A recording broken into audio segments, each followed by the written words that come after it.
जय राधा माधवा जय कुंज बिहारी जय Radha Madhava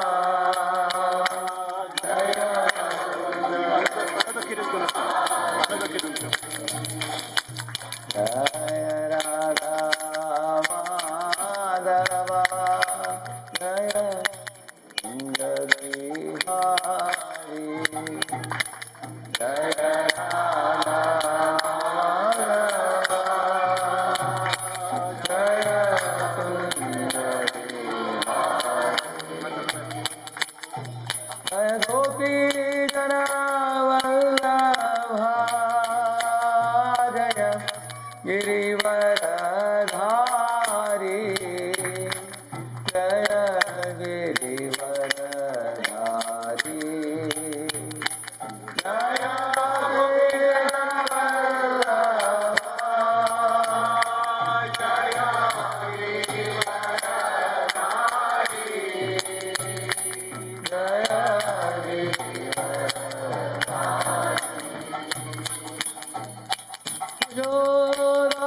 Yodanandana Jaya Raja Jana Rangana Jaya Raja Jana Rangana Jaya Yodanandana Raja Jana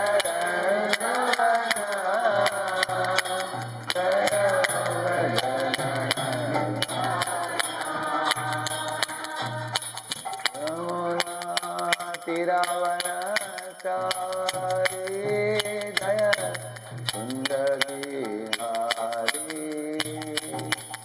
Jaya Ravanachari Jaya Radha Madhava Jaya Kunja Bihari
Hare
कीर्तन की, अनंत कोटि वैष्णव वृंद की, श्रील प्रभुपाद की, समावेत भक्त वृंद की, जय गौर प्रेमानंदे। ओम अज्ञानतिमिरान्धस्य ज्ञानाञ्जनशलाकया चक्षुरुन्मीलितं येन तस्मै श्रीगुरवे नमः। श्रीचैतन्यमनोभीष्टं स्थापितं येन भूतले स्वयं रूपः कदा मह्यं ददाति स्वपदान्तिकं। वन्देऽहं श्रीगुरोः श्रीयुतापदकमलं श्रीगुरून् वैष्णवांश्च श्रीरूपं साग्रजातं सहगण रघुनाथान्वितं तं सजीवं साद्वैतं सावधूतं परिजनासहितं कृष्णचैतन्यदेवं श्रीराधा कृष्णपादान् सहगण ललिता श्रीविशाखान्वितांश्च नमो ॐ विष्णुपादाय कृष्णप्रेष्ठाय भूतले श्रीमते भक्तिवेदान्त स्वामिनिति नामिने। नमस्ते सारस्वते देवे गौरवाणी प्रचारिणे निर्विशेषा शून्यवादी पाश्चात्यदेशतारिणे। नमो महावदन्याय कृष्ण प्रेम प्रदायते कृष्णाय कृष्ण चैतन्य नाम्ने गौरत्विषे नमः। वाञ्छाकल्पतरुभ्यश्च कृपा सिन्धुभ्य एव च पतितानां पावनेभ्यो वैष्णवेभ्यो नमो नमः। जय श्री कृष्ण चैतन्य प्रभु नित्यानंद श्री अद्वैत गदाधर श्रीवासादि गौर भक्त वृंद। हरे कृष्णा कृष्णा कृष्णा हरे हरे, हरे Ram Ram Ram Hare Hare.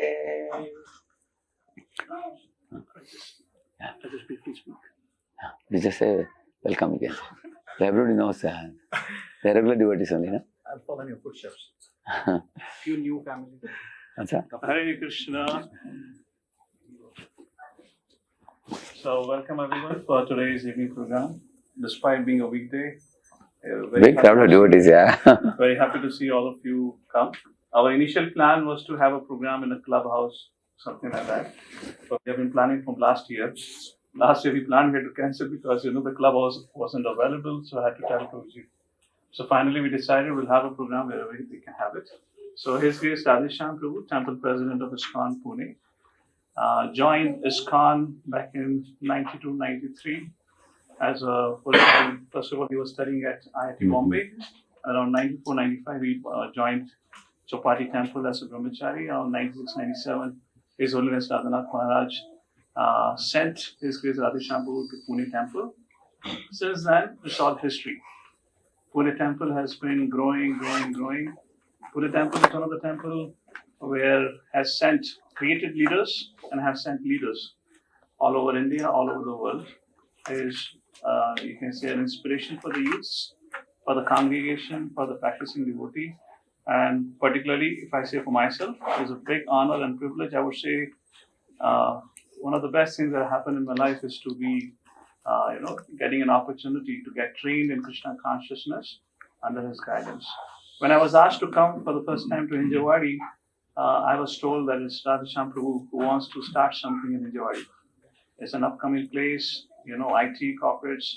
So with that as a vision, I was asked to go here. And everything that has happened here is because he had such a sincere desire for all of you to come together. That's the reason all of us have been able to come together and be here. So he's a role model, inspiration for me, particularly whatever programs we do. Like recently we started Bhakti Shastri. It was Prabhuji's idea. He said nectar devotion is must now. The congregation have grown up. And why don't you actually do a formal Bhakti Shastri? Or even the Bhagavatam study circle that we have started. So whatever preaching we are doing, the root, the idea comes from Prabhuji. His heart and soul is in sharing the message of Krishna consciousness. And as Lord Shri Krishna says in Bhagavad Gita, one who shares my message is most dear to me. In other words, when you start to love somebody, you cannot stop talking about that person. I have personally seen and witnessed. I had a chance to one-on-one go with him for book distribution. Any person on the street, young, old, whoever it is, if Prabhuji's eyes fell on him, he's going to get a whole, 6-day device course done there. Prabhuji would not mind spending a half an hour, 1 hour, but he should understand what is the goal of life. And I used to stand and just relish, okay, all right. Iski naiya paar ho gayi is baar.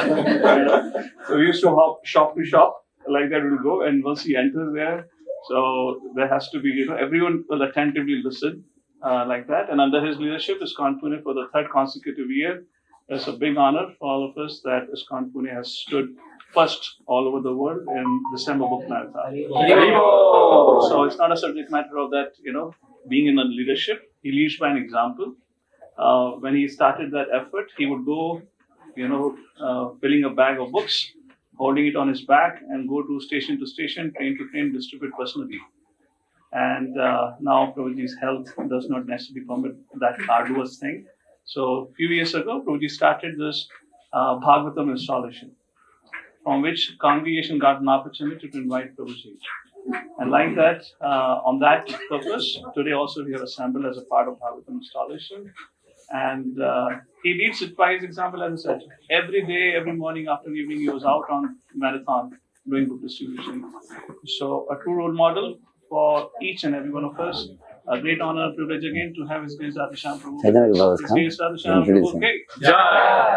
The New York devotee has come. Chaitanya Haribol, right? Chaitanya Kripa Prabhu. Chaitanya Haribol, Haribol. Haribol. Our Chaitanya Kripa Prabhu has recently come to Pune Temple for training. He's from New York. New York, Brooklyn. Sankirtan, Yeah. right? Sankirtan group from there. We met a few times. So he was supposed to come and be at Hinjawadi for a few days. But when they got to know His Grace Radheshyam Prabhu is here, so they said we'll go to Revanti. So that's the reason they're here. Welcome. Welcome and Raghav Prabhu. And our Vaishnav Sharan Prabhu and Shivaji Prabhu. Hare Krishna. Hare Bol. Hare Krishna. Hare Krishna. Once my spiritual master said, don't preach to people, attract people, he said. That's what Mahasundar Prabhu is doing. Because sometimes when you preach to people, they become devotees, or they don't become devotees, they go away. But when you attract people, they have to become devotees. Then you may have a question in mind. How to not just preach, but how to attract people? We attract people by not just speaking the philosophy, but practicing it ourselves and walking our talk. You heard the saying, walk your talk? Walk your talk means be an example of what you speak, without which it is difficult to attract people. Therefore, there is a saying in English, it takes charisma to attract people, but it takes character to hold them. So we may attract people, but you can't hold them for a long time unless the devotees are very high character. So ever since His Grace Madan Sundar Prabhu came here, everything started from the scratch, and it has always been evolving better and better and better. Therefore the name Evolve Pune matches very well. It's evolving and growing always, isn't it? So many devotees coming on a weekday in the evening is unheard of. It's like a dream for me. Because generally people don't return home before 9 o'clock on a weekday. 9 or sometimes even later. So, is the speaker loud enough for all of you? You can hear? Can I request all those mothers can come in the kitchen side? So in case somebody has to come, the passage is blocked. Where is the amplifier? Amplifier is back there. We can increase a little volume. And reduce the Hare noise. Krishna, Krishna Krishna, Hare Hare. Hare Rama, Rama Rama, Hare Hare. Yes. Hare Krishna, Krishna Krishna, Hare Hare. Hare Rama, Rama Rama, Hare Hare. Alright? Yeah. So I was planning to speak on a very important topic on should we make plans or should we depend on Krishna? So should we take the ropes of our life in our hands or should we depend on God? This has been a topic of great debate amongst the people. Like you might have heard the story of how Draupadi was, looking forward to her husbands to save her. And they were all putting their heads down. Then she looked at the Kuru elders like Bhishma, Drona, Kripacharya, Vidura, Dhritarashtra, Bhishma, and all these people. They were also not taking any action at all. Then she understood, actually, none of these people are going to help me now in a situation of humiliation. So then she depended on her own strength. She was holding on the sari, and she was like a small sparrow in front of an elephant, Dushasana. Then she thought that I am helpless. Then she was taking help of her teeth. She was holding the sari in her teeth, firmly biting it. Still, she could not save herself. So she depended on others, then she depended on her own strength. At last, when she saw that when all else failed, then she raised both her arms and chanted, Hey Govinda, Hey Gopijana Vallabha, Hey Dwarakavasin, Hey Krishna, like that she called.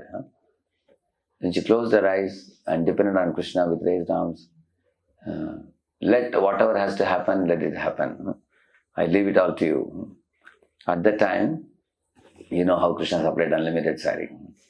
So much so that Dushasana was wondering, is it a lady with a sari or only a sari made of, lady made of sari? Because sari was coming so much. He got so tired, he fainted unconscious. Dushasana. Krishna supplied so much unlimited sari. So, this pastime teaches dependence on Krishna. One should depend on Krishna. Okay, there is another opposite story we will tell you. Once an elephant was walking on the road, and there was a mouth sitting on the top of the elephant. And the elephant was a very huge, giant-sized elephant. It was ringing the bell and moving its trunk this way and that way. So there was one man coming in the middle of the road. So the elephant rider shouted and said, Hey, move aside! This elephant is a little mad. He's walking very fast. Move aside. He didn't move aside. He was just standing. The elephant caught him by the trunk and it dropped him, threw him. So he had a fracture. He had a hand fracture and leg fracture. He was screaming. So when the elephant went ahead, so the man was shouting at him. Of course, he was shouting at God. Oh God, why you didn't protect me? So actually, one scientific person told him that God helps those who help themselves. You see, God spoke through the mouth of the elephant rider. He told you to move aside. You didn't take that instruction seriously. You were foolhardy, like we say, adventure versus foolhardiness.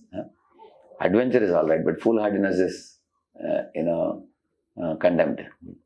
So you were walking straight towards the elephant, and you were putting the whole responsibility on God to protect you, without being sane, and without being responsible, without being well behaved. You need to know how to act in this world properly. So you didn't take that seriously. So now these two examples I told you are two extremes. One talks about totally depending on the Lord. Other one talks about taking initiative ourselves. And we have to do the needful, and when we don't do the needful, then we may face inevitability and we may suffer. So therefore, this question is a very vital question. One needs to understand, because these two subjects will always come when you go through the scriptures. Like if you see, there is something called Ayachaka Vritti. Ayachaka Vritti means there is a serpent called as it is a very huge mountain serpent. Ajgar we call it. This Ajgar is one of the 24 gurus of the Avadut Brahman in the 11th canto of Srimad Bhagavatam. He learned many good lessons from this snake. This snake will just lie down in a forest in one place where there is a possibility of some prey going into his mouth by providence on its own. And he will not take initiative to chase behind the other creatures like the way the deer is chased behind by tiger.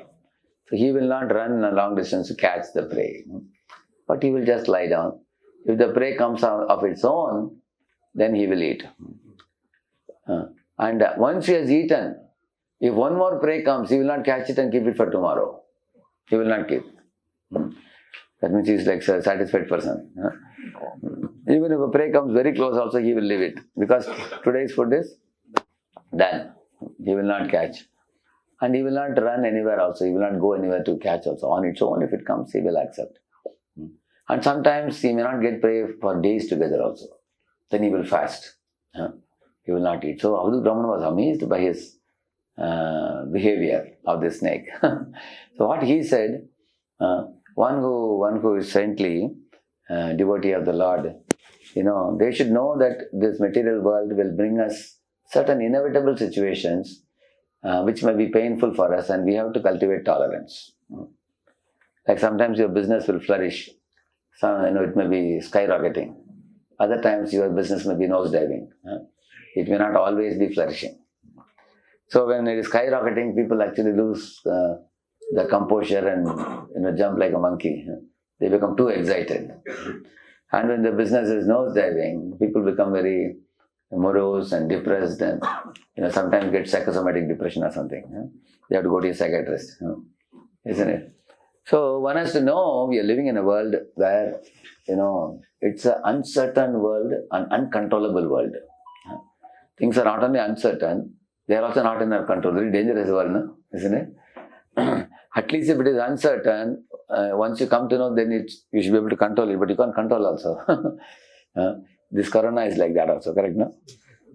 It's uncertain. Who is going to get positive? Nobody knows. No? And a very peculiar thing, nobody can know that there are so many people traveling, going, coming, nothing happens to them. Somebody is very careful at home, still it comes. How it catches, and all the members of the family, everybody gets. Correct, no? You find that. So, and also it's not certain, it's not totally controllable. For somebody it enters into lungs and creates trouble. And for others it just goes away after some days.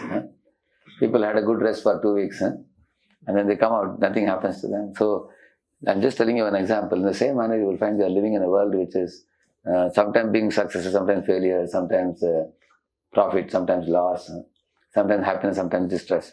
So the snake actually, this Ajjagar snake teaches us a lesson that in case you don't get food for 3-4 days, you're just alright. That's what one lesson he learned of the Brahman. Another lesson he learned is cultivate satisfaction. If you have got a prey, you ate it, be happy, be satisfied, be grateful, be thankful, rather than greedy to accumulate more and more. You have this one, you can connect that to this. Yes, I can show one thing, Yes. something interesting. I can show. One of the My Lord. So who did that? Is she here? Kaki is here? Oh, why is that? Beautiful, no? He's a good artist, yeah. No, yeah. Is it drawn on a canvas, is it? Is it a watercolor painting or what is it? Acrylic, so amazing. Wonderful. If you draw one Radharani, you can keep them next to each other. So beautiful. So beautiful. I told Amazing. her to draw Srila Prabhupada next. Oh. So we have a congregation, her name was Suchitra. Uh-huh. She is a teacher. Oh. So she draws brilliantly. Oh, this peacock feather looks very real, no? Yes. With all this feathers, very nice. Amazing. Okay, I can show it. Yes, it's kind of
Anybody observe?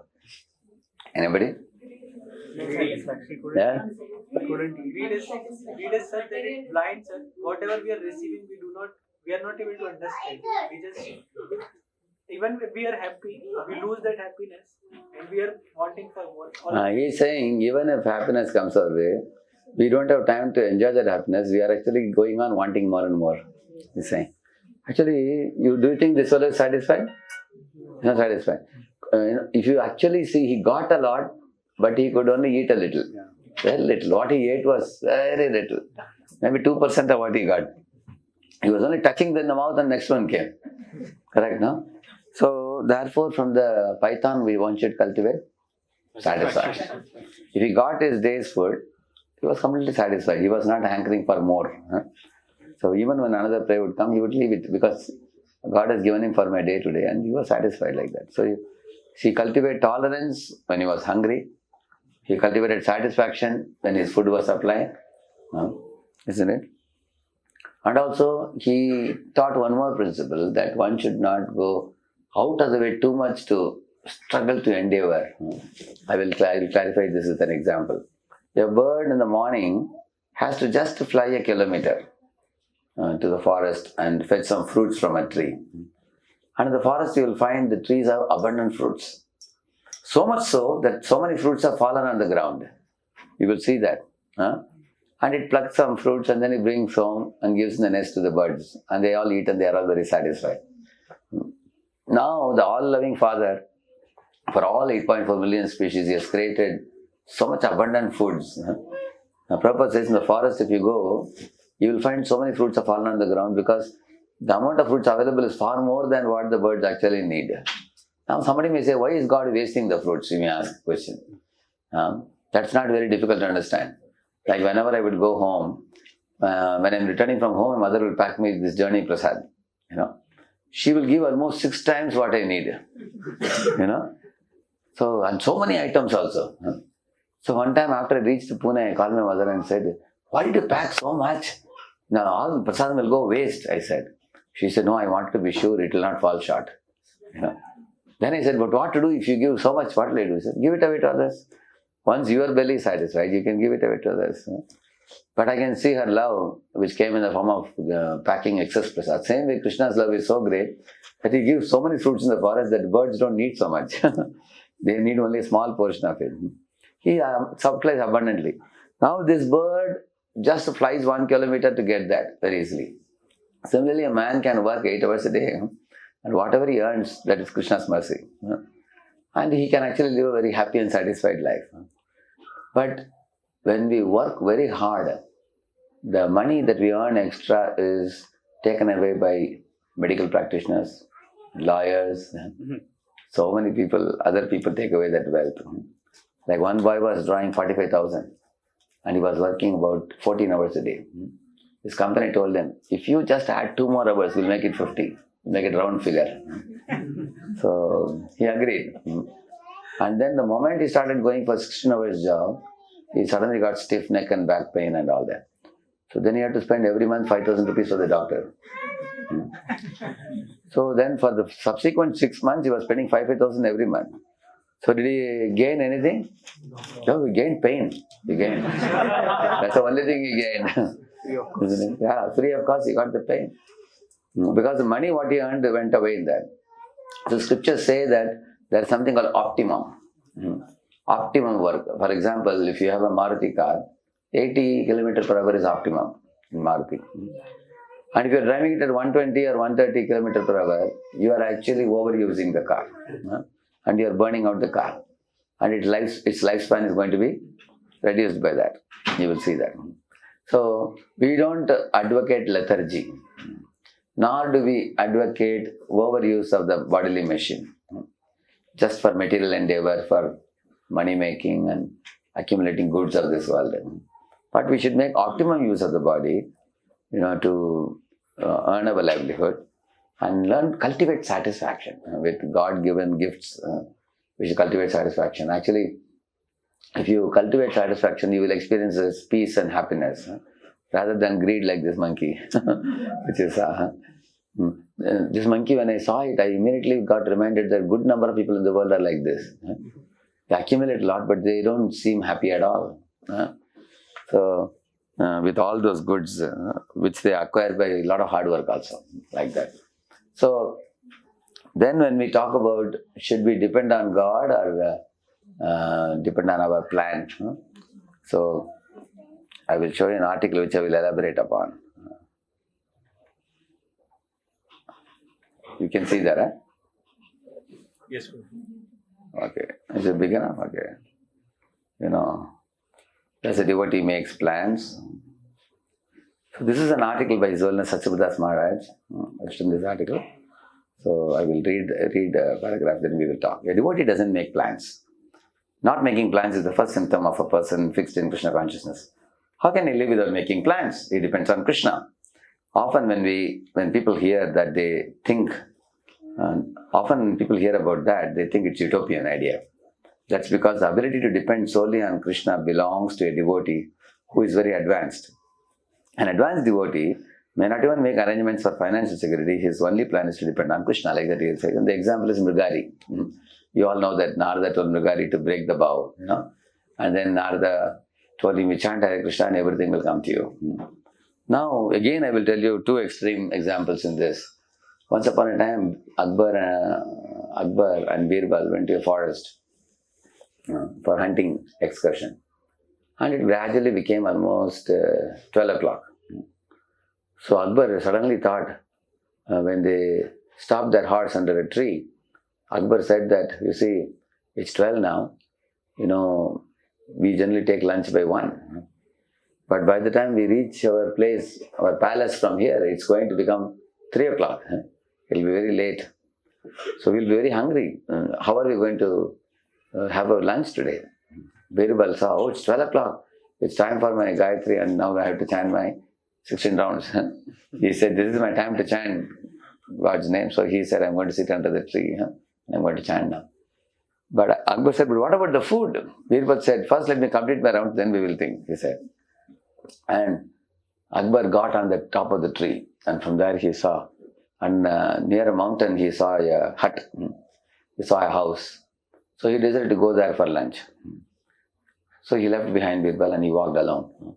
As he went to that place, he battered the door. So people opened the door and they were surprised to see the king. They were so delighted, so they welcomed him inside the house and they offered him lunch. Akbar ate it. And about 1 o'clock, 1:30, he was about to leave from there. So they thanked him for visiting their house. And as he just stepped out of the house, a few steps he went ahead. Suddenly some remembrance came to him. He turned around and asked them, can you please also give me some 5-6 big chapatis along with sabji packed? He said, so packed and gave him. So he took it also and he returned back. By the time it was 2 o'clock. So Birbal completed his rounds and he said, I am ready now. So Akbar said, hey Birbal, you must be hungry now. Would you like to take this? Yes. Birbal said, why not? Please give it. So he put it in front of him and he started eating. He said, how wonderful my Lord is, He has sent this nice prasad for me. He said, Lord is very merciful. Akbar said, what are you talking? Lord is merciful. I brought it for you. Said, yeah, you brought it. I agree with you. Because Lord only has sent it through you. He said, hi, again and again you are saying, Lord, Lord, but I brought it for you. Then Birbal asked a question to him. You see, you finished your food. When you were returning, who reminded you that you should take it for me? Then Akbar said, that is true. I walked a few steps ahead. I again went back to the house and I brought it. Krishna says, Sarvasya chagam hridisam nivishto attasmatirjnanam apohanam cha vedaischa sarvair ahameva vedyo vedanta krit veda videva chaham. He says that I give the remembrance. I give the remembrance, I give the smriti, or I give forgetfulness. So here in this particular case, Lord in the heart of Akbar reminded him to take some prasadam for the poor Birbal who was chanting Lord's names. Because Lord says, Yogakshemam Mahamyaham. I preserve what my devotees have and I provide what they lack. He says that. So in this way, Birbal's dependence on the Lord is glorified. At the same time, somebody may say, if you just sit and chant the holy name, will salary come automatically? We have to do the job also. Is it not true? So in Bhagavad Gita, what does Lord Krishna say? Ma manusmara yuddhacha. He says that in that verse.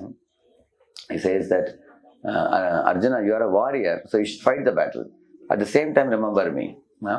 He doesn't say you give up your duty and be a lazy bum and everything will be arranged by me. Krishna doesn't say that. Nor does Krishna say, Arjuna, I am there with you as a Parthasarathi. Now I am going to ride the chariot and fight the battle and you can sleep peacefully behind. Did he say that? He said, I will guide you, but you have to take initiative. And take the bow and arrow in your hand. And I will tell you in which direction are we going to go and whom are we going to fight with. And who will fight? Who is the advisor? Who is actor? Who is advisor? Who is actor? Yeah. That means Arjuna was seeking guidance from Krishna and he was also acting. He was taking initiative. You will find it is always two ways. We sow the seed and Krishna gives the rains. We give the interview and the panel chooses us for the job. We give the examination and the invigilators give us marks. In this way, in this world, everything is two-way. It's not one way. So the Jiva is a co-worker with God. Or Arjuna is a co-worker with Krishna. So we all are co-workers. We should do our part and God will do His part. And that's what Krishna teaches in Bhagavad Gita. He doesn't advocate laziness. So now I was telling you about Ayachaka Vritti.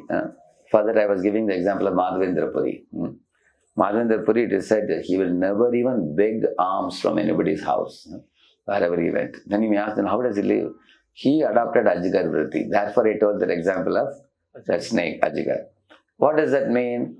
Once he went to the Govinda Kund, in the bank of, in the Vrindavan Dham, near the foot of Govardhan, you will find Govinda Kund, which is, it comes in the Parikrama Marga. So he found that place very pleasant, a beautiful place. He sat and chanted the holy name with full absorption. From morning to night he was chanting the holy name.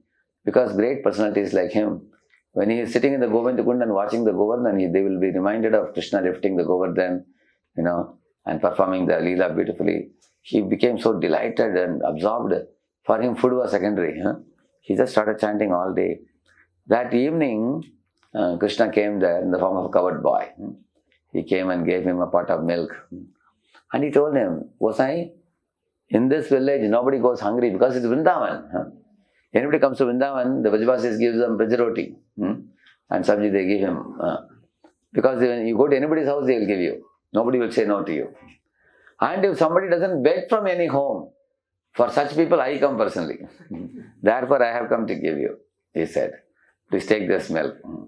He drank the milk and then when he dozed a little bit, immediately he recognized that the boy was none other than Krishna.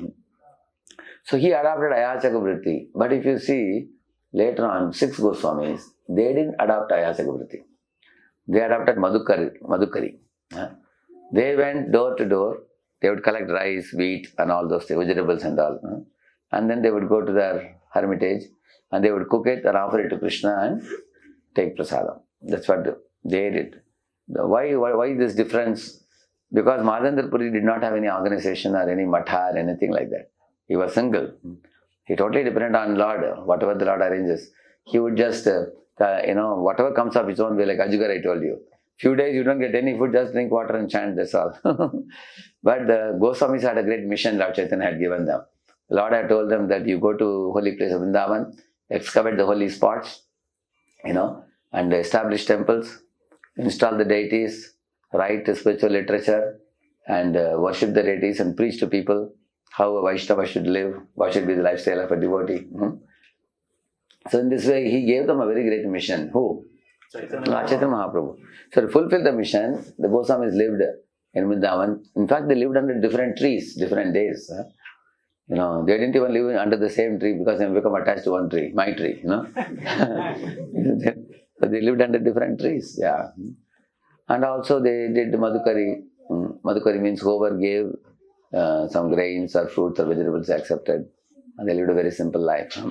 So, which means we should actually adopt a livelihood, a means by which our Krishna consciousness will be unaffected. That is actually the criteria. Imagine if somebody is fasting for 3 days and nobody gave him alms, And now he has become a meditator of his own belly rather than Krishna. What is the use? We have to meditate on belly or Krishna? Krishna. Therefore, we should make some arrangement by which your body and soul can be kept together. Madhavendra Puri adopted Aya Chakravarti, whereas Goswami adopted Madhukari. So when Srila Prabhupada thought in America what to do, Prabhupada told the American boys and girls, generally all of you are joining my matha and you want to, practice Krishna consciousness in a wholehearted way. But if you go in America and beg alms, people don't understand. Babaji Bhikshandehi, they won't understand. You go to flat to flat. You can't go door to door. Now you have to go flat to flat now. There are like sky-rise buildings, isn't it? And most often the watchman may not allow you also inside. So what to do? So Prabhupada said, then you distribute my books and take a donation. That is equivalent to Madhukari, Prabhupada said. You give books to the people and then we are benefiting them by giving spiritual knowledge and they are benefiting us by giving charity of the money. And then with the charity we can go on with the movement. So in Prabhupada's time there were 5,000 people in ISKCON temples.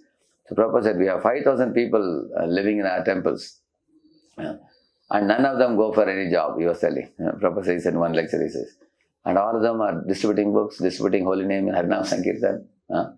And they are distributing prasadam. And they are living in these temples and attending the program. The life is going on. And even today also ISKCON has more than approximately 1,000 temples worldwide. It's going on. So now here comes a very important point. Our maintenance does not come from the salary we earn. Our maintenance actually is arranged by Krishna. So you may be surprised how it is. And you will see that, Rockefeller was one of the richest men in the world. But doctor told him that you can only take vegetable soups because you have chronic constipation. You had a disease. So he had a lot of wealth. But could he eat well? No.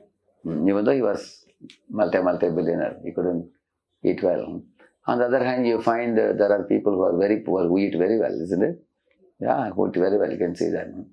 And you will see that according to our Purva Janmarjita Punyam Agre Dhavati, it is said. According to your previous life, karma, what you have done, good and bad, accordingly the next life follows accordingly. In Ahmedabad, Prabhupada says there was one doctorate student, PhD, he had done a PhD in chemistry. But he could not get job because all companies told him you're overqualified. Because if we take you in our company, you may anytime quit the job and go to another company. So nobody gave him a job. For 2-3 years he struggled. Finally started a soap company. And he would make soaps and go in bicycle to shops to give the soap. That's why he was earning. He was saying. On the other hand, Prabhupada says there was Mr. Modi. And he had 50,000 people working under him. And Modi was a Anguta Chap. He didn't know how to sign also. He used to keep his thumb impression for signing. There are some rich businessmen who request others to sign on their behalf. You know that? They do like that. They put sign here in this place. They don't even know what are they putting sign in. They don't know many times. And they make crores of rupees, you will see. So Prabhupada quoted this couple of examples to illustrate this point. That according to your Purva Janma Karma in the next life, your wealth, your beauty, your intelligence, your parents, your face cut, your pigment of the skin color, everything is arranged. All of you ask for a moment, did you choose your face cut or your face cut was given to you? Did you take a knife and cut your face in the mirror? You got your face cut. Did you choose the pigment of the color of your skin? Did you choose your parents? Of course, you chose a car, you chose a house, you chose a spouse before marriage, but you didn't choose your parents or you didn't choose a level of intelligence. You didn't choose your pigment of skin, you can see that. So these are awarded based on our previous actions. So therefore, the husband and wife should consider each other as a gift of God. Like, one man was telling his wife, if only you were a little more fair, I would have been more happy, he said. And she was a little blackish. So she became very more. She said, you are short like a brinjal. If only you were tall, I would be more happy, she said. He got wild. You say I am like a brinjal. How dare you say that, she said. Then she said, see how bad you feel. Same way, I also feel bad when you tell me why I am not fair. So these are all coming along with our birth in this life. So we should learn to accept whatever comes our way as Krishna's gift and accept it and go on with life and be satisfied in that situation rather than hanker for something else. By hankering for something else, we always live in frustration. If we are trying to modify a situation which is unchangeable, we only bring about frustration to ourselves and others around us. So therefore, we should know when we should be satisfied and when we should not be satisfied. Therefore, Chanakya says this. He says, Santosha trishu kartavyo swadare bhojane dhane trishu chaivana kartavyo swadhyaya japadanayoho. He says, three things you should be satisfied. He says, one should be satisfied with his own wife, and the food cooked at home and offered to Krishna, you should eat it. Don't eat in a hotel. They make for commercial purposes. They are least concerned about your health. They are money makers, so don't eat there. And whatever wealth you earn, which fits your pocket, spend within that only. Whatever fits. Don't take loan, he says. Don't depend on others' money. You will always live in anxiety. So these are three things you should be satisfied. He says, whatever you earn, your own wife, and the food cooked at home and offered to Lord. And three things don't be satisfied, he says. Shastric study, don't be satisfied, he says. Never say that I have read Bhagavad Gita once, over. Don't say that. Read 10 times, as it says. And japa also, chanting of the holy name. If you finish 16 rounds, you are traveling in a car, you can chant more. There's no problem. Similarly, giving charity. Never become complacent in giving charity. Because the more you give, the more he will come to you. Krishna will give you more so that you can give more also. Like that he says. So, now coming back to our original point about taking initiative or not. Here the first paragraph talks about a devotee doesn't make plans. He just depends on Krishna. Let us see further. So for that example is given. Bhaktivinoda Thakur, for when somebody would ask him, Swamiji, is there a program you are going to do tomorrow evening in town hall? So immediately Bhaktivinoda Thakur would say, if Krishna wills, there will be a program tomorrow evening. Like that he will say. So same thing Muslims say, Inshallah, they say. Inshallah means if Allah wills, then it will happen. And Christians say the same thing. Oh Lord, thy will be done, not my will. So all these three, in Christianity and Islam and our Sanatana Dharma, they all talk about one common thing. What is it? Depending on Lord's will. And knowing that ultimately Lord's will prevails, not our will. So then should we will or not will at all? What do we do? So therefore I was telling you, when we know this is my duty, we do our duty, but we should be detached also. Therefore Krishna says, Karmanyeva adhikaraste mahaphaleshu. That's how he says. We should be detached. And why we should be detached? Because we know very well that, Krishna will give the fruits, what I deserve and what is good for me. See, there was one Raja Raman from South India who went to America and studied in UCLA. It is a master's in business management. And he was a very big, like a chartered accountant, and earned a lot of money. From an average man's level, he went on to become a billionaire at one time. But in 2001 or when Y2K, that recession came. 2008. Recession was in 2000. 2008. 2008, yeah. 2008 recession. 2008 recession came. At that time, the economy in America had started coming crashing down. So he was also one of them affected fellow. So it came crashing down, and not that he became a beggar or something. He became a middle class man. But it was too much for him to digest. He thought that all my friends are calling me, my relatives are calling me. Now how will I show my face to the people of the world? So the neighbors of the house noticed that the house is locked for a week. And nobody is coming in, nobody is going out. Something very scary. So they called the police. The police broke open the doors of the house and found that he had shot his wife and two daughters and one son. All of them he had shot. They were all grown up teen children. And he shot himself also. Now why is that so? See, these examples are all real life examples. I am telling you, we have to be very careful about this. Because he thought that if I throw a ball on the wall, the ball has to come to my hands. This is the way the materialist thinks. Materialist thinks, I made this endeavor, so I have to be successful. I invested this much money, I should double the money. I am smart and I can never be wrong. I am always perfect. And I plan strategies very well. So they have too much overconfidence in their own ability. Materialistic people, isn't it?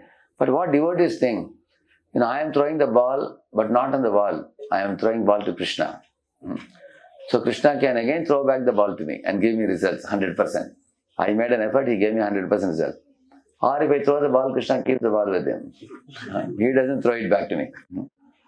And he may throw a bigger ball back. Like Prabhupada took 40 rupees, he gave Krishna 40 rupees, Krishna gave 40 crores. When Prabhupada went to America and came back, right? Even one Mr. Mota, big businessman, became surprised. He came to Prabhupada and said, Swamiji, I have never seen any businessman investing 40 rupees and getting 40 crores. You built 3 temples after coming from America. How is that? Prabhupada said, if you like my business, why don't you join me? He became shocked. No, Swamiji, I am happy. But I wanted to know your technique, how you made so much money, he was asking. So now, sometimes when you throw the ball to Krishna, he may not throw back because he's going to give you something bigger.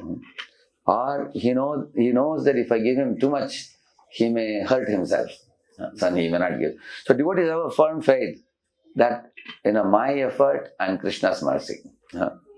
So I will depend on Lord's mercy. I will do my little effort.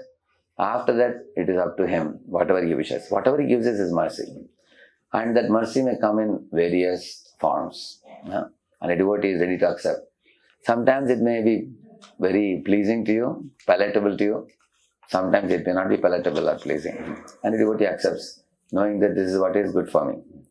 Like for example, how many of you ask yourself, you go to your doctor, you show your hand and ask him to give an injection and ask the doctor, sir, how many more injections will take? He says, 5 more. Totally 6, he says.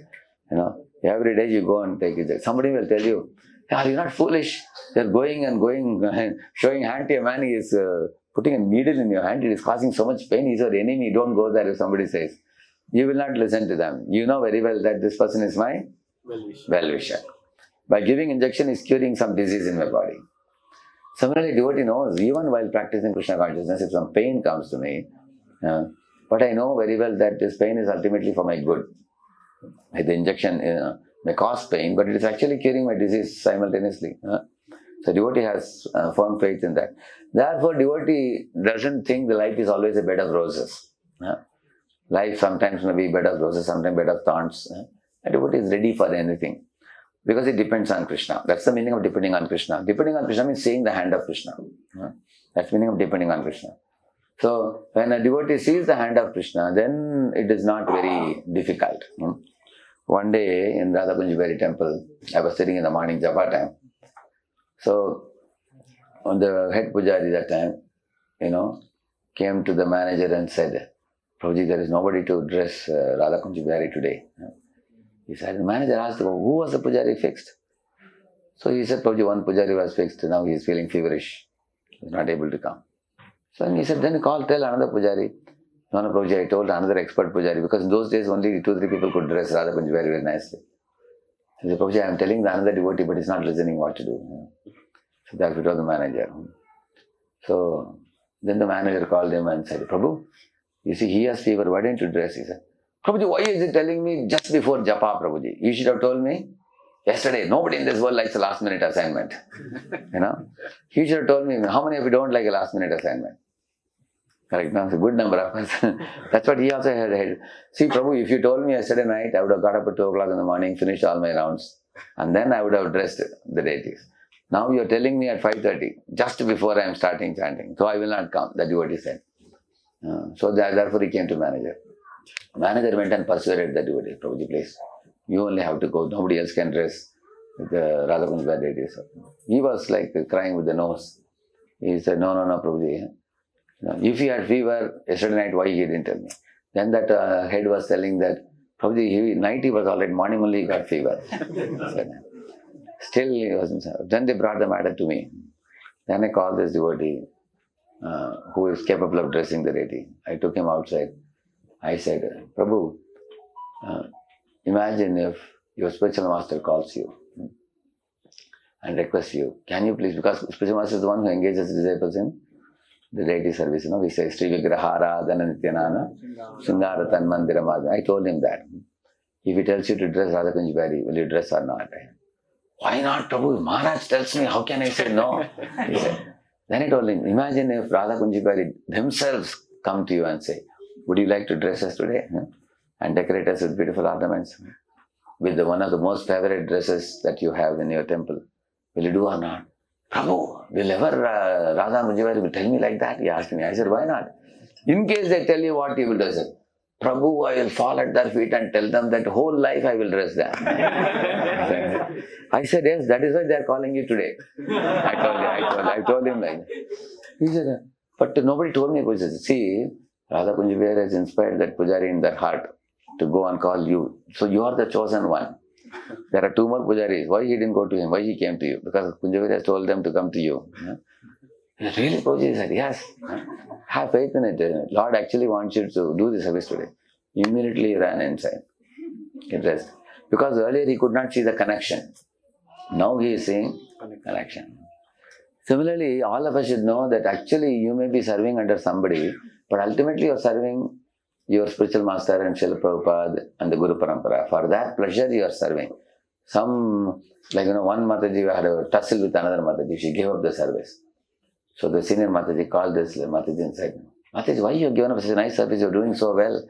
No, Mataji, I cannot deal with this lady. She is also a part of the team. It becomes difficult for me. And also this lady is just above me.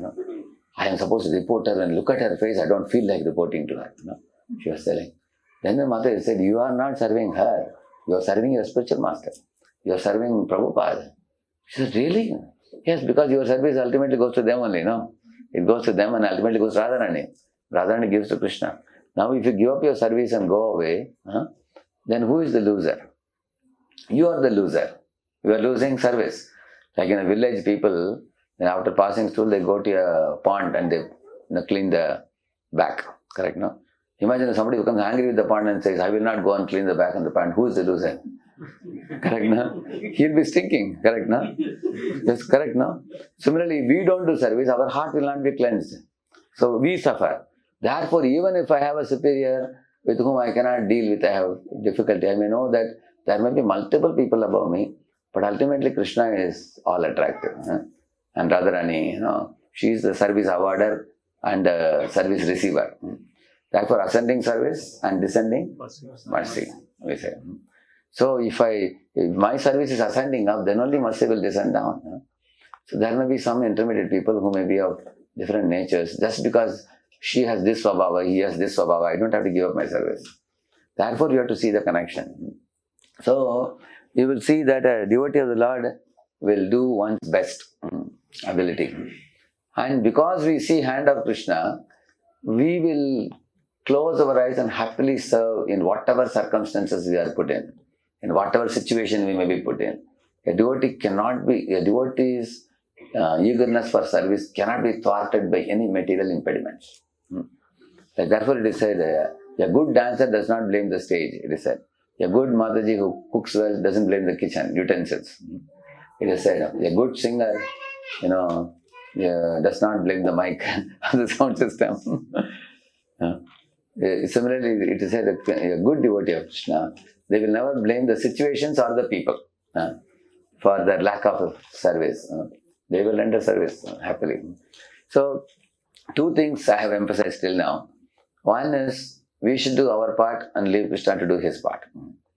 And when we do our part and when Krishna does his part, the end result may be pleasurable to us or not pleasurable to us, but we should accept it as Krishna's mercy. Yeah, because if you accept everything that comes in your life as Krishna's arrangement, Krishna's mercy, you will always be satisfied in every situation. Correct, no? Like for example, if you see our Suruchi and Suniti, Suniti was a Gunavati and Suruchi was a Rupavati. You will see that. But ultimately, who went back to Vaikuntha? Gunavati, Suniti. Correct, no? So you want to be a person of character or you want to be a person of beauty. Somebody may be having beauty or handsomeness or wealth and other things. But these are all commodities, you leave it behind and go.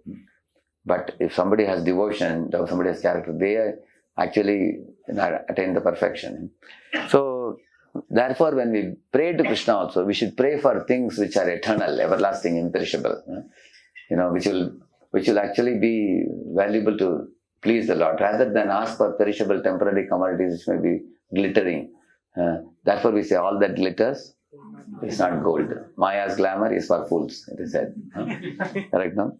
So, therefore, a devotee of the Lord accepts whatever Krishna sends. You heard the saying, somebody said, I asked Krishna for a beautiful flower and a butterfly, but Krishna gave me a cactus and a caterpillar. The cactus is also not attractive looking, and the caterpillar is ugly also.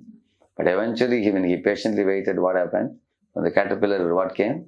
Butterfly came. The cactus, what grew up? The flower grew up. Isn't it? So one has to be patient in entering service to Krishna. Therefore, a devotee can see the hand of Krishna in every situation in life. This is, like for example, one mother brought a son and told Maharaj, in the last 6 months, my son always got the first rank.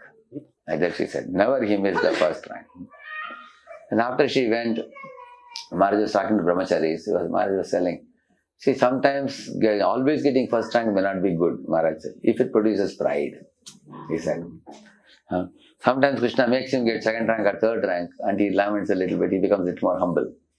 Because more lessons are learned when our nose is cut, or when we are defeated, rather than when we are always succeeding. Often you will find in the team also, the winning team is floating in the clouds. The other losing team learns good lessons from their mistakes oftentimes. So if Krishna gives me failure, I should learn from the failure, so the next time I perform better. And if Krishna gives me success, I should give the credit to him. Krishna, I didn't create my brain, I didn't create my senses, I didn't create the materials with which I am processing and everything. Everything is given by you. So give the credit to him. So in this way, the devotee's consciousness is one of dependence on Krishna. That's the whole point. Here is another question. Does the devotee not make plans due to laziness? He says, don't make plans of your own. We are sometimes so caught up in our passionate activities that this kind of statement frustrates us. Which means don't make plans of your own, if somebody says. Does the devotee make such a statement of laziness or foolishness? No. A devotee is always active and alert. And certainly a devotee working under the order of a spiritual master is not foolish. Rather, it is because a devotee is intelligent that he makes no plans of his own. Actually, when we say devotee doesn't make plans, he depends on Krishna, it is not that the devotee is foolish, therefore he doesn't make plans. Devotees are very sharply intelligent. They know many times the pros and cons. They know many times the consequences of our actions. If you take left side or right side, they know the consequences. They know the pros. They know these things very well. And they are very, very intelligent because they studied the Shastra. They can assess also. They can see a smaller picture, bigger picture, larger picture. They can see all that. But still they depend on the superiors. They still depend on Krishna. Why? There is a reason. Reason will be given very soon. I'll come to that. I'll tell you about that. So, why the Shastras say depend on the Lord's plan? Because Lord can see things which we cannot see. He has not only Lord, both Guru and Krishna, they can see what we cannot see. For example, in the pastime of Prithu and Indra, if any of you haven't heard the pastime, briefly put, Prithu was a king, earthly king. He was doing yajna after yajna. He finished 99 Rajasuya yajnas. Now the 100th one he was about to do. So in this world there is only one person who is called Shatakratu. His name is Shatakratu. Who is he?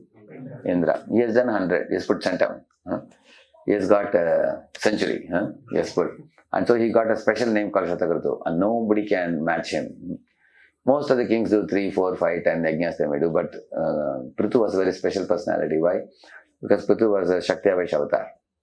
Very exalted personality. So he did 99 yajnas. The 100th one he was about to do. At the time Indra felt very insecure. He thought that maybe this Prithu will, dethrone me and occupy my post in the heavenly planets. So due to the insecurity, Indra came down to the earth and he also entered into the VIP area, where all the big shot devatas and all were sitting. So then he saw that now everything is going smoothly in this yajna, and there is a horse, sacrificial horse is kept there. Best way is if I steal away the horse, then the yajna cannot be complete. Then he went to the washroom and changed over his dress. Like that is one as Bhakti Vaishnava Ashtay Maharaj was telling. A very interesting way. He changed over the dress. He didn't look like Indra anymore. He looked like a mendicant. And he took away the horse. And immediately, Prithu Maharaj was concerned. He told his son Ajita to fetch the horse back. So the son would go to get the horse back. Indra would fly in the sky and Ajita, his son, would chase after him.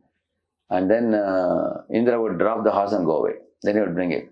And it happened once, twice, thrice, 4 times. Several times it happened like that. Now Atri Muni was also there. He told Ajita that actually this fellow is Indra. He is not a sannyasi. He is wearing sannyas dress, just wearing this kind of disguise. He is a cheater. He is a hypocrite. He is actually a pretender. So don't bother about him. You shoot him, you kill him or something, and then you get the horse back. But Vijitashva, his name is Vijitashva, he was hesitant to do that. So Prithu saw that this is what is happening. So he himself decided that I will take my bow and arrow and I'll finish this fellow and get the horse so that the sacrifice will be complete. So at that time all the Brahmanas told him, you see, you are the Yajaman. Your hand shouldn't be tainted by blood. If it happens, then the whole sacrifice will be spoiled. You shouldn't do that. Then he asked them what to do with this fellow. He is mischievous fellow, naughty fellow, crooked fellow, and he is not letting me complete my yajna. What to do now? Brahmana said, we will chant a mantra which will attract Indra from whichever part of the universe he may be, and he will be sucked into the fire. You just tell us a go ahead, that's it. And we will do the needful. We have to just, put the ahuti and chant the mantra and say Swaha, and Indra will be Swaha. That's he said like that. So, when Prithu was about to say, go ahead, at that time who arrived? Brahma arrived. So Brahma came and told Prithu, wait a minute, stop. You all are getting into a very dangerous direction. And then he told, you see, Indra is a very, very dear part and parcel of the Lord. He is the right hand of the Lord. He upholds the Brahminical culture in the whole universe. Brahminical culture includes many, many things. The word Brahminical culture, when you say, plenty of things are included in it. So we can call it Vedic culture or Brahminical culture. So I will give you a very easy method to remember this. A, B, C, D, E, F, G, H, you can remember. A for absolute truth, Krishna. B for Brahmanas. C for cows. D for demigods. E for etiquettes and behavior. F means those people who follow the Vedas, they always flee to the lotus feet of Vishnu. Om Tad Vishnu Paramapadam Sada Prashyanti Surya. Fleeing to the lotus feet of Vishnu in danger and not resorting to any crooked activities. Fleeing. And G for goodness. Goodness means Satoguna. And H for holy name. So all this is Brahminical culture. So Indra is actually protector of Brahminical culture. He protects the cows, protects the Brahmanas, protects the yajnas, everything. How can you, kill him? And he is a heavenly king and you are a earthly king. So earthly king and heavenly king should have a very good collaboration. The earthly people will do yajna and the heavenly people will give, rainwater and sunlight and moonlight and wind and grains and everything they will provide. That's a very nice, that Dharma Chakra, no? He says, Annad bhavanti bhutani parjanyad anna sambhavaha yajnad bhavati parjanyo yajna karma samudbhavaha. You know that verse. Evam pravartitam chakram. So Krishna says about this chakra, Dharma Chakra. That means earthly people should propitiate the devatas and they will give all facility. So you fellows should not have fight. Who to? Which two? Indra and Prithu. Brahma told, I agree that Indra is a little mischievous fellow and that mischief is arising from his insecurity. So you are a more mature king. You are a pure devotee of the Lord. Your goal is not to go to heaven.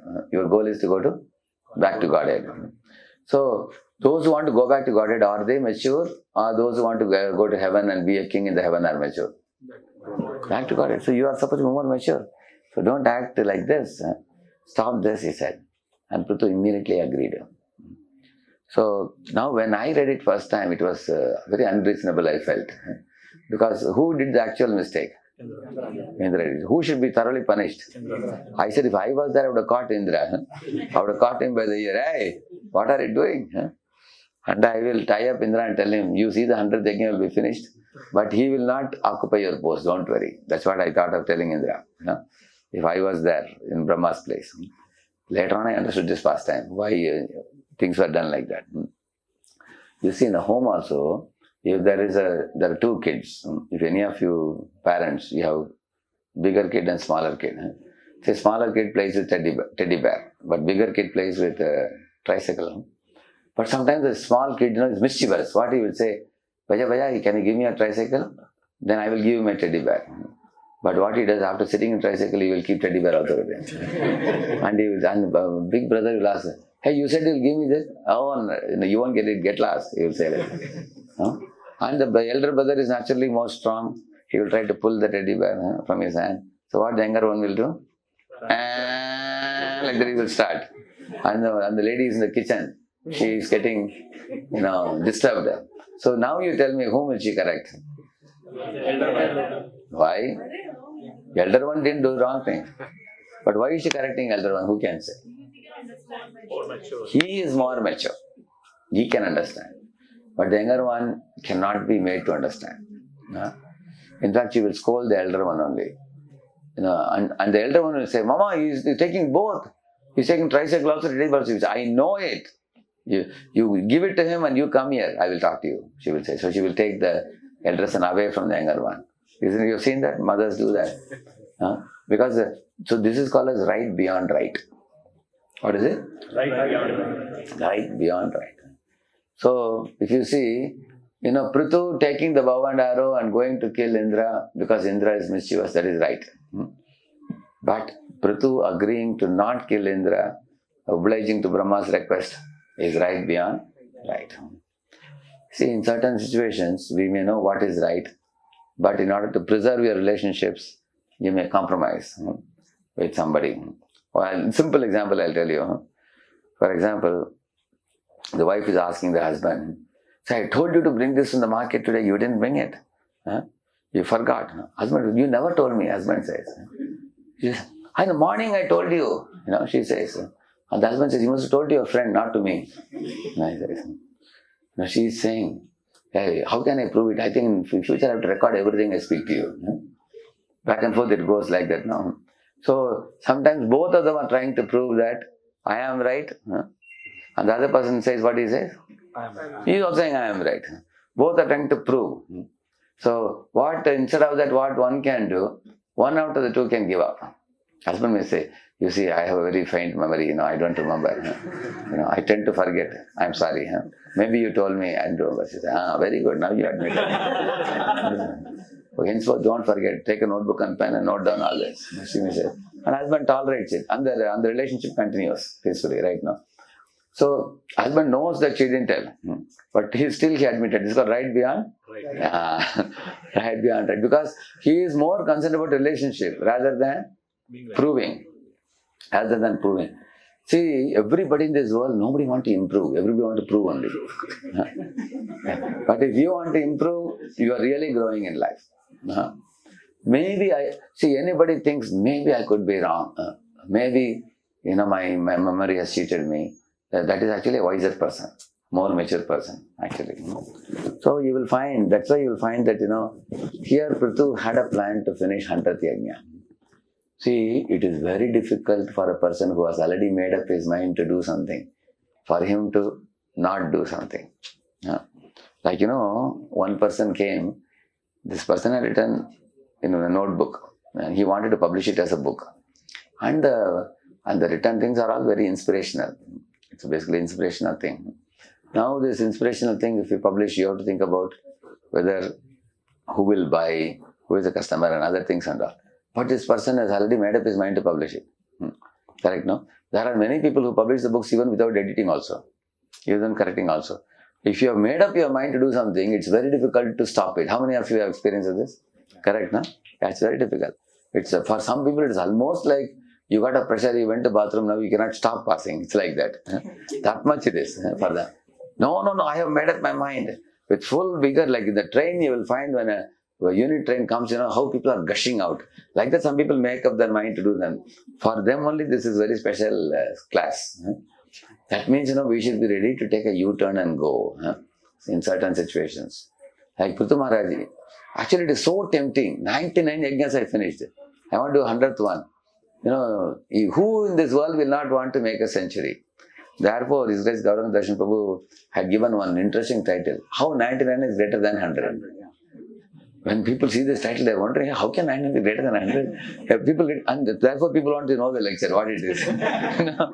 See, 99 plus Sharanagati to the Lord is equal to 100 plus whimsical behavior. Who showed whimsical behavior? Who wrote Sharanagati?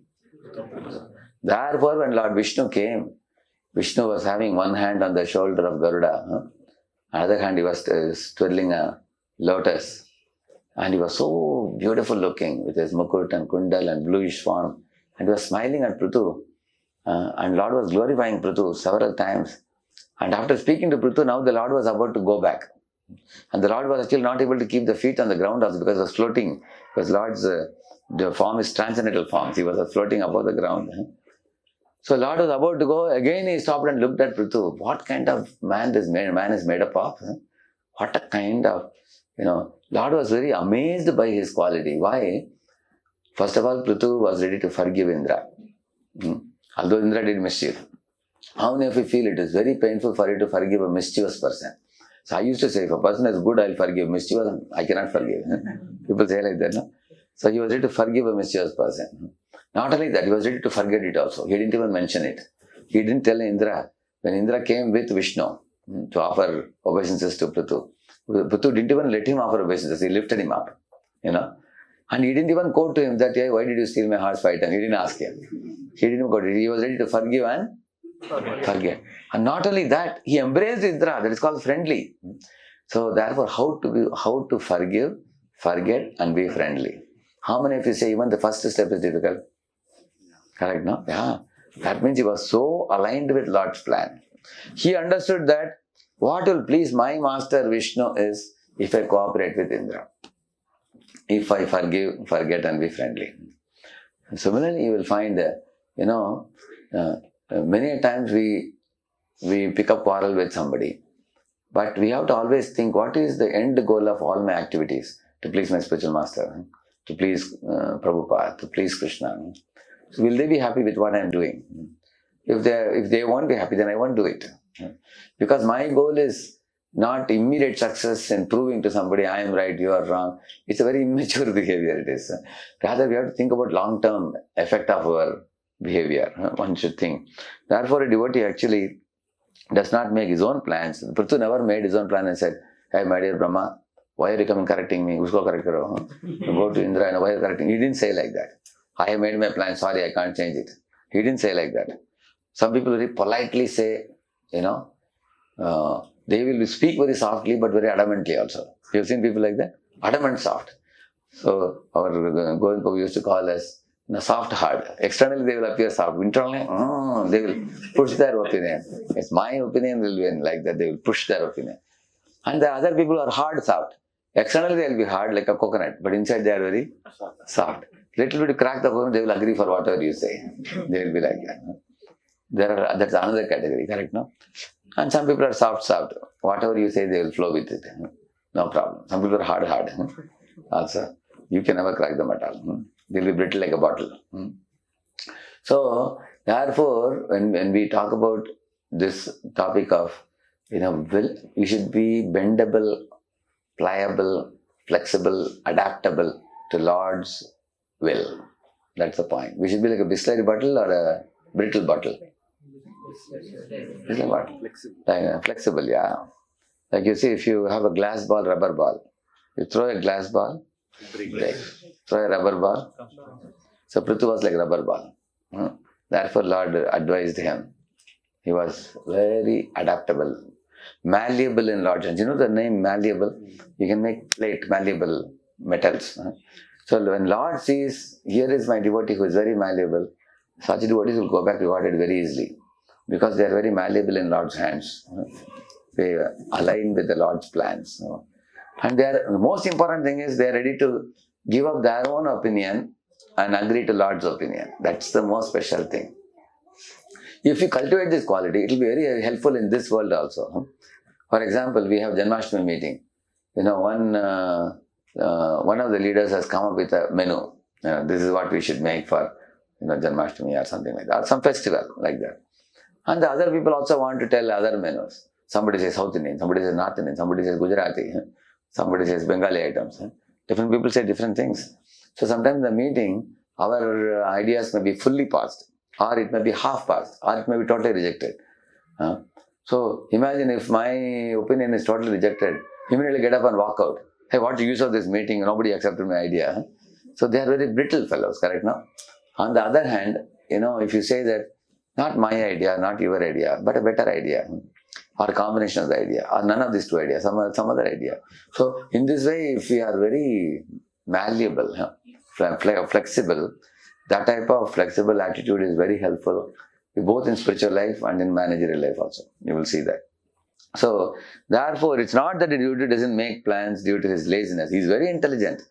But even if he makes plans, he will make his plan subordinate to Lord's plan. That is the point. Another point is that don't act independently. Yeah. So Prabhupada said Prabhupada said that a devotee works under Krishna the same way as an apprentice works under a craftsman. He does only what his superior tells him. Even when a devotee matures, he always consults Guru and Krishna, his higher authorities, and does not act independently. And that is a sign not of laziness or over-dependence, but of intelligence.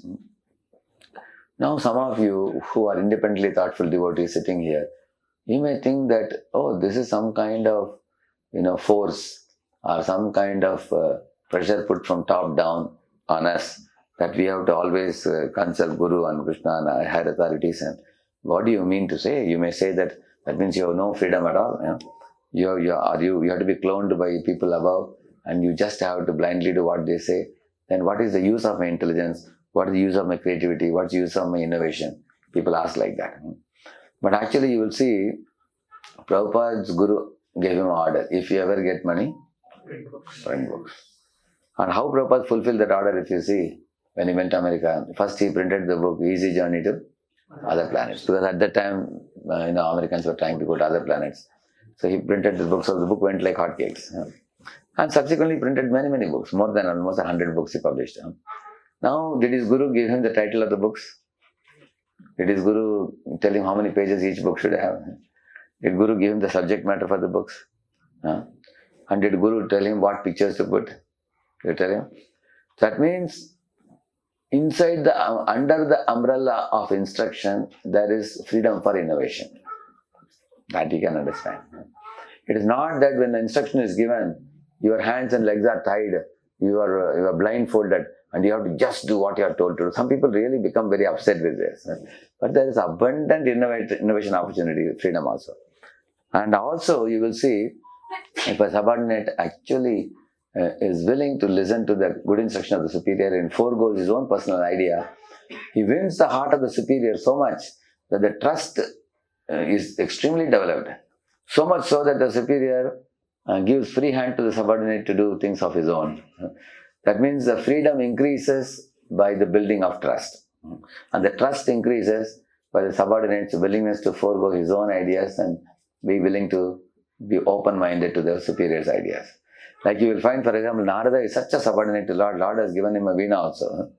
Devarattam imam veenam swara brahma vibhushitam murchayitva harikatam gayamanascharammyaham. You know what he says? Lord Vishnu called me and gifted me a veena. His own veena he gave me. And he told me, play on this veena, Narada, and you can fly anywhere you want. You can go to heaven, you can go to Vaikuntha also. So I'm giving you 100% freedom. So pure devotees are given absolute freedom by the Lord. There's only one person having absolute freedom. Anybody knows? Krishna only. It's called Swarat. Which verse says that word Swarat? First verse.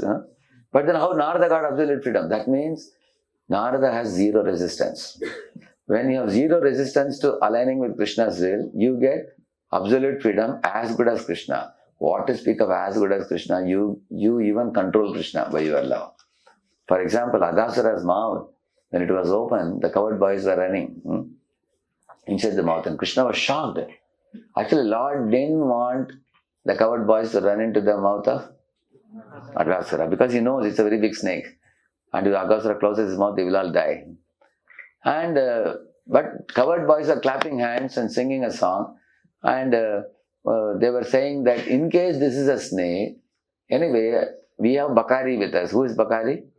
Krishna only, who killed Baka. So Bhagavan Vinangshati, they said. Just like he killed Baka, he will kill Aghasura also. What's the problem? What's the great deal? They had overconfidence in Krishna, the Krishna ability to kill them. And they were clapping hands, singing and going inside the mouth of Aghasura. Now here was Leela Shakti. She was confused. Whose desire should be followed? Coward boy's desire or Krishna's desire? Generally she follows whose desire? Krishna's desire. Now here she was a bit confused because Krishna was watching with amazement. He was not budging an inch. Hey, my friends are all going inside the mouth foolishly. They should not be going. But she saw Krishna's heart that Krishna didn't want them to go in. But coward boys wanted to go in. And coward boys had confidence that Krishna can save us. So at that time, she aligned with the coward boys' desire. She said, let them go in. Because they are giving opportunity for Krishna to be more glorified. Now if I fulfill Krishna's desire, they will go up to the mouth and they will be stopped there by Krishna's will. They can't budge an inch. As if somebody is catching their shadow or something. Like that. She could have done that. But in which case, Krishna won't be glorified as, Aghari. Aghari means killer of Agha, isn't it? So, she understood that now I will manifest a very amazing pastime. What is that pastime? When all the coward boys entered, Krishna also entered, and the mouth was closed.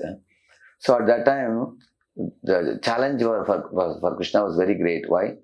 You have to kill Aghasura, but not kill coward boys. Imagine if Krishna took a bomb and put on the head of Aghasura, pat. Along with Aghasura, everybody will die, coward boys also. I was thinking in Bombay, when this, in Hotel Taj, this fellow, some terrorists, had kept some foreigners on hostage, you know that? At that time, the police wanted to save those foreigners and they wanted to shoot the terrorists. It was exactly like Aghasura's situation. You have to kill Aghasura but not kill coward boys. It's difficult or easy? Very difficult. Both are together, no? So therefore, Leela Shakti arranged this in such a way that when Krishna entered in, then Krishna expanded himself inside the throat, and Aghasura's head, it popped out, and eyes popped out, and the soul cracked the shell and came out like yogis. They live like that, not like the 3 lives. So therefore, the demigods were appreciating Krishna. You will see demigods clapped their hands, and the demigods celebrated a big festival. They wrote Brahma, a miraculous type of thing Krishna did. He killed the Asura and saved the coward boys, although they both were together. They were appreciating that.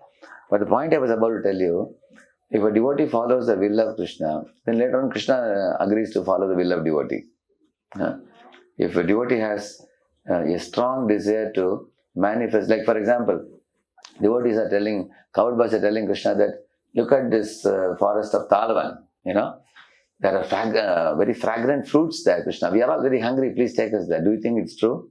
Do you think they were hungry? So why did they want the fragrant fruits? Who knows? They wanted fragrant fruits for Krishna and Balaram. But they told a lie. What lie they told? Krishna, we are very hungry. Please take us there. The fragrant fruits are there. Please get. And when Krishna would pluck the fruits and give them, they will give it to Krishna Balaram. That was their plan. Because if they told Krishna Balaram that, Krishna Balaram, you take some fruits, I think you will be happy. He said, I am not interested, he may say. Because he is always satisfied. He's Atmanam, correct? No? So they said, you give it to us, but then their intention was to please Krishna. So because their heart is so gold and so pure, therefore, Krishna becomes subordinate to the will of the devotees, especially when they become very pure. Therefore, there's a song, that?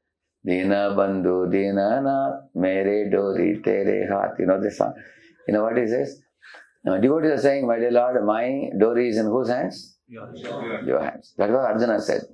Arjuna said to Krishna, you become Parthasarathi and you take my dori of my chariot. Wherever you take my chariot, I will fight there. So who is in control of the chariot? Krishna. And Arjuna allowed it. Similarly, as devotees, we can give the ropes of our life to Krishna and depend on him and trust him. And when we do that, then what Krishna says, there's another song which says, Dina Bandhu Dina Nath Tere Dori Mere Haath. What does Tere Dori Mere Haath means? Like Jagannath's dory is in whose hands? Jagannath and Subhadra when they go in chariot. The dory is in whose hands? So Krishna, that means Jagannath has given himself to devotees.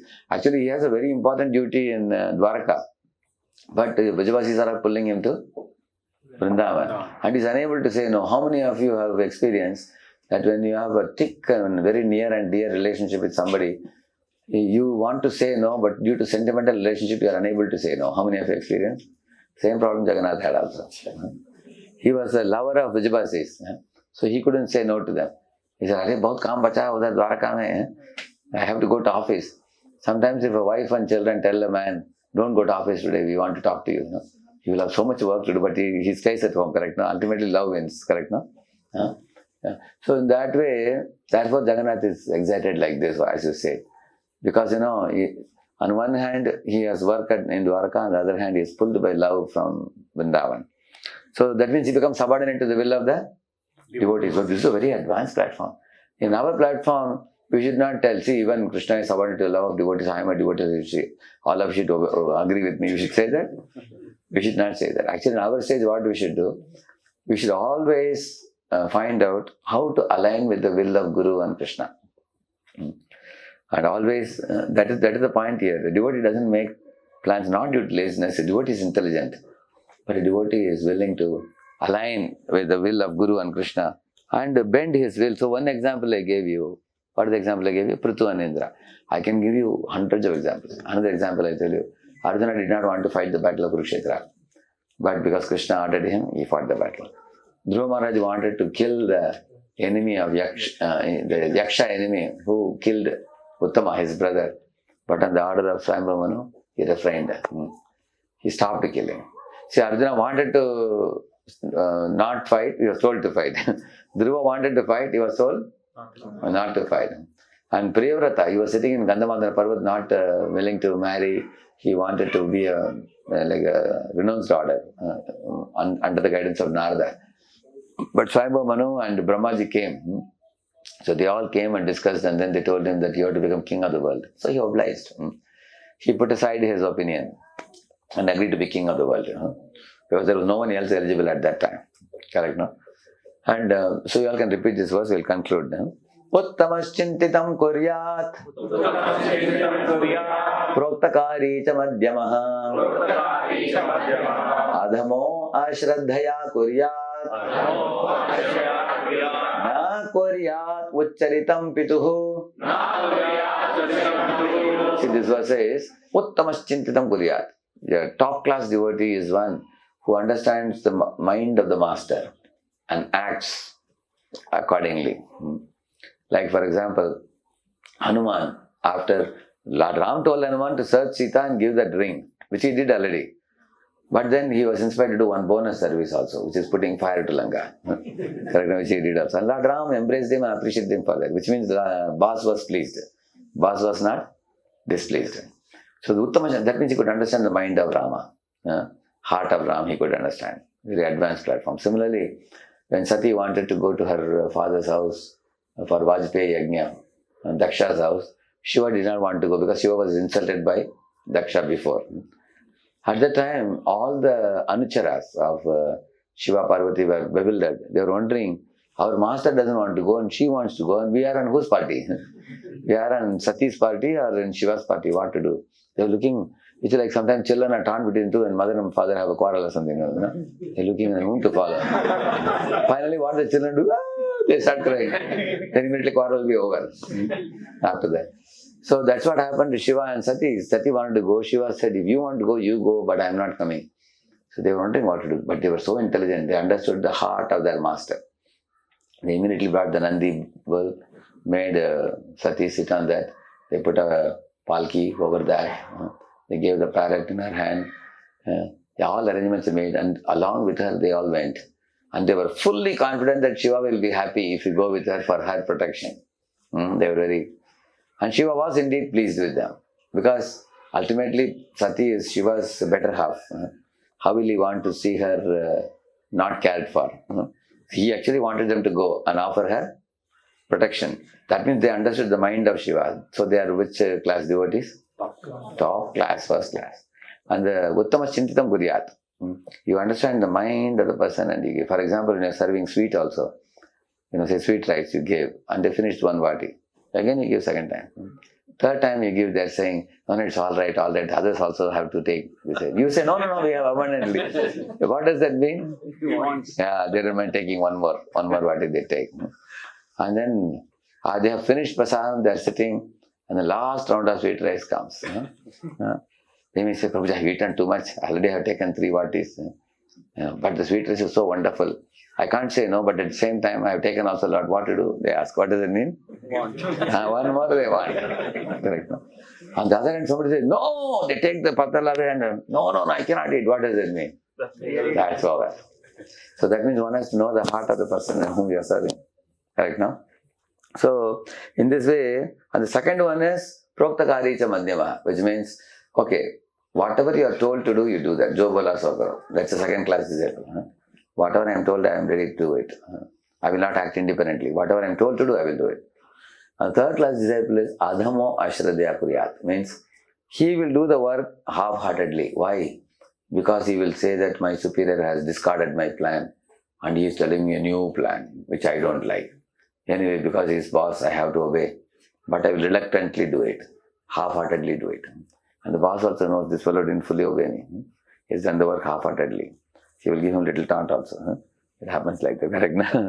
He does Adamo Ashraddhya Kurya. And the fourth fellow, Akurya.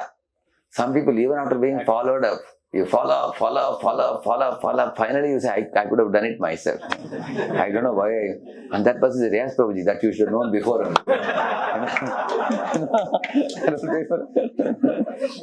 No, now I have got a good realization experience. I will never come to you, don't worry. So, in this way, you will see that is the fourth category.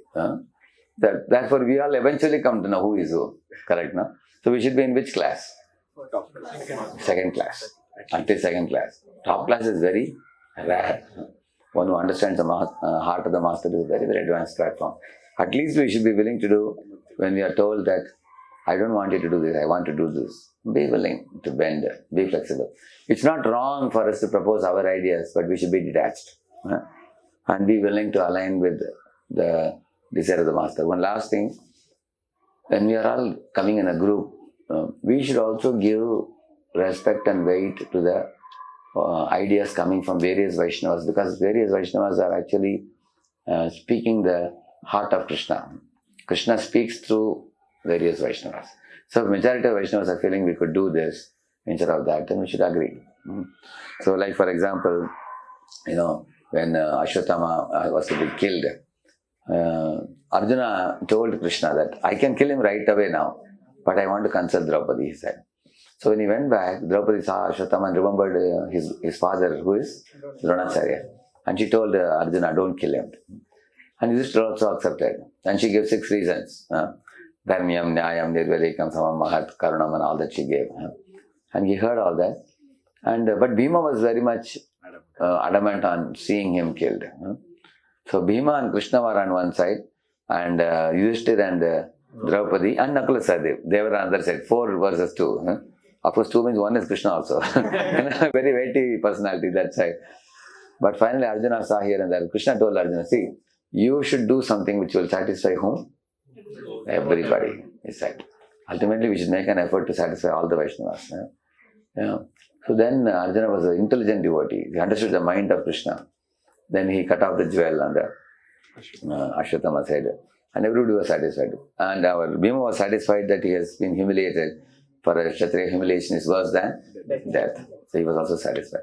So here is again an example. Shastras, Krishna is Supreme Lord. He never told all the people that I am Supreme Lord, all of you guys move aside. Whatever I say should be followed. He didn't do like that. So Lord is also considerate of the devotees' opinions. And devotees are also considerate of Lord's opinions. If any CEO of a company becomes a Krishna conscious devotee, he will follow in Krishna's footsteps. Correct, no? He will value the opinions given by his subordinates. Just like Lord Rama respected subordinates' opinions. Similarly, subordinates will want to accept the order of such a master who is always willing to, willing to be flexible to subordinates' opinions. So both ways the relationship is very sweet. Therefore, it is not difficult for us to understand why Lord and the devotees have such a thick love for each other. It is not very surprising. It's such an amazing type of attitude. So, therefore, devotee is willing to. And another time when I come, if he reminds me, I will tell about the difference between material plans and spiritual plans. And how a devotee gives up material desires out of love for Krishna. These two are one topic. I will do another time. So, Prabhupada ki. Yeah. We'll meeting again on 5th March. Yeah, 5th March when I come, I can continue that. Yeah. One question I can take? 5 minutes? Yes. We can have 5 minutes. Oh, yes, we can. Then question you can answer them later. And then I ask you another class. All right, na? We'll have keep. Yeah. I can be there, I think they can see. See, who is playing Mridanga? You can play? Yeah, I can play that. Yeah.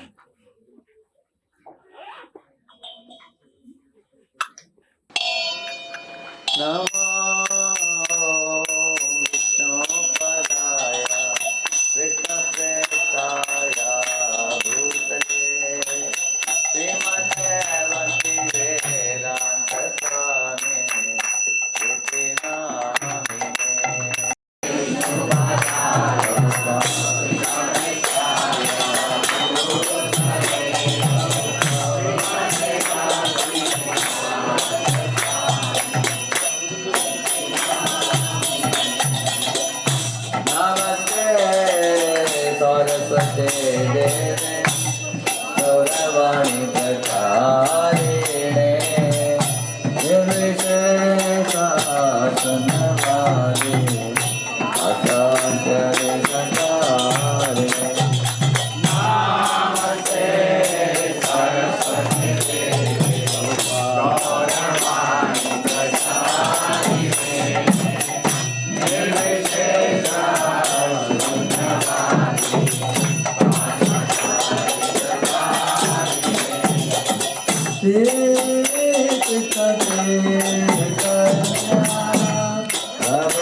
Baldev Subhadra महारानी की, श्री श्री गौर निताय की, श्रील प्रभुपाद की, नमः वेद भक्त वृंद की, निरंतरा श्रीमद् भागवतम की निताय गौर प्रेमानंदी। हरि हरि बोल।